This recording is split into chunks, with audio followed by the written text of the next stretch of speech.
Part 2 video பார்க்க போகிறோம். Part 1ல வந்து நான் பாப்பாவுக்காக நம்ம என்னென்ன திங்ஸ் எல்லாமே வந்து எடுத்து வச்சு அவங்களோட பேக்கேஜ் நம்ம சொல்லி பார்த்தோம். அது வந்து சில பொருள் வந்து நம்மளால வைக்க முடியல. அதாவது என்னன்னா டானிக்க அவங்களுக்கு ரெகுலராக யூஸ் பண்ணுற இந்த க்ரீம் இதெல்லாமே நம்ம வந்து அதை வந்து ஆட் பண்ண முடியல. அது எல்லாமே நம்ம வந்து பார்ட் 2ல வந்து பார்ப்போம். பார்ட் 1 வந்து பார்க்காதவங்க கண்டிப்பாக வந்து பார்ட் 1 வந்து பாருங்க. அது வந்து உங்களுக்கு வந்து ரொம்பவே வந்து யூஸ்ஃபுல்லாக இருக்கும். இப்போ நம்ம வந்து எனக்காக நான் வந்து என்னென்ன எடுத்து வைக்க போகிறேன், விசேஷத்துக்கு போகிறதுக்காக என்னென்ன எடுத்து வைக்க போகிறோம் பார்க்க போகிறோம். அது போக தங்கச்சி தம்பி எல்லாம் வந்துருக்கனால அவங்களோட ட்ரெஸ்ஸுமே இதில் வந்து இன்க்ளூட் ஆயிருக்கு. அவங்களுக்கு என்னென்ன நான் எடுத்து வச்சிருக்கேன் அப்படின்றது எல்லாமே அந்த வீடியோ வந்து பார்க்கலாம். இப்போ வாங்க பார்ப்போம். இது வந்துட்டு தம்பிக்கு ஒரு 2 ட்ரெஸ் எடுத்திருக்கோம். இது வந்து ஃபங்க்ஷனுக்கு போகிறதுக்காக. இது வந்து சும்மா ரஃபீஸ்க்கு நாளைக்கு போகிறதுக்காக. ஆக்சுவலாக வந்து ஞாயிற்றுக்கிழமை தான் ஃப்ரெண்ட்ஸ் ஃபங்க்ஷனு. இது வந்துட்டு என்னோட ட்ரெஸ்ஸு. இது வந்துட்டு ஒரு லெகின் பேண்ட்டு.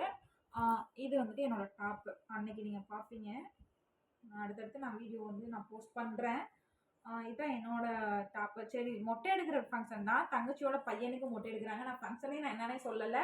அதுவே எல்லாத்துக்கும் டவுட்டாக இருக்கும். தங்கச்சியோட பையனுக்கு மொட்டை எடுக்கிற ஃபங்க்ஷன் தான் ஞாயிற்றுக்கிழமை. அவங்க கூட சாப்பிட வைக்கிறாங்க. இது வந்துட்டு தங்கச்சியோட ட்ரெஸ். இது வந்து ஃபங்க்ஷனுக்காக போடுற ஒரு ட்ரெஸ்ஸு. இது வந்துட்டு அவளுக்கு நாளைக்கு போடுறதுக்காக ஒரு ட்ரெஸ்ஸு.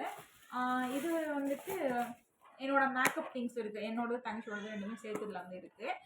நான் பாப்பாக்காக எடுத்து வச்சுக்க சொன்னேன் இல்லைங்களா. இது வந்து பாப்பாவோட மெடிசன் பாக்ஸ் இருக்குது. அவளுக்கு டெய்லியும் தேவைப்படுறது. இது வந்துட்டு அவளோட ஃபேஷியல் க்ரீம் இருக்குது. அடிஷ்னல் அவளுக்கு பவுடர் இருக்குது. அது போக அவங்களுக்கு வந்து பாடி லோஷன் இருக்குது. இது வந்து அவங்களுக்கு வந்து ரெகுலராக யூஸ் பண்ணுறாங்க. அந்த பேக்கில் வைக்க முடியலனாலும் நம்ம வந்து பேக்கில் வந்து யூஸ் பண்ணியிருக்கிறோம். அவ்வளோதான். நம்மளுக்கு தேவையான பொருள் எல்லாமே நம்ம எடுத்து வச்சாச்சு. இதுதான் நம்மளுக்கு தேவையானது வைக்க போகிறது வந்து பேக்கு. இதுவுமே ஆக்சுவலாக நான் வந்து பாப்பா ஃபஸ்ட்டு வச்சு யூஸ் பண்ணிட்டு இருந்தேன். அப்புறமேட்டு இது வந்து போக நான் யூஸ் பண்ணல, நம்மளுக்கு யூஸ் பண்ணிக்கலாம் சொல்லிட்டு வச்சாச்சு. நம்ம இந்த பேக்கில் நம்ம வந்து எல்லாத்தையுமே வச்சிடலாம். அவ்வளோதான் ஃப்ரெண்ட்ஸ். நம்ம வந்து அடுத்து வந்து பார்ட் 3ல வந்து பார்ப்போம். இதுதான் நான் வைக்க போகிற திங்ஸ் நான் எல்லாமே நான் உங்களை காமிச்சிட்டேன். இந்த வீடியோ உங்களுக்கு பிடிச்சிருந்துச்சுன்னா கண்டிப்பாக நம்ம சேனல் வந்து லைக் பண்ணுங்கள். வந்து பார்ட் 3ல வந்து பார்க்கலாம். அது வரைக்கும் டாடா பை பை.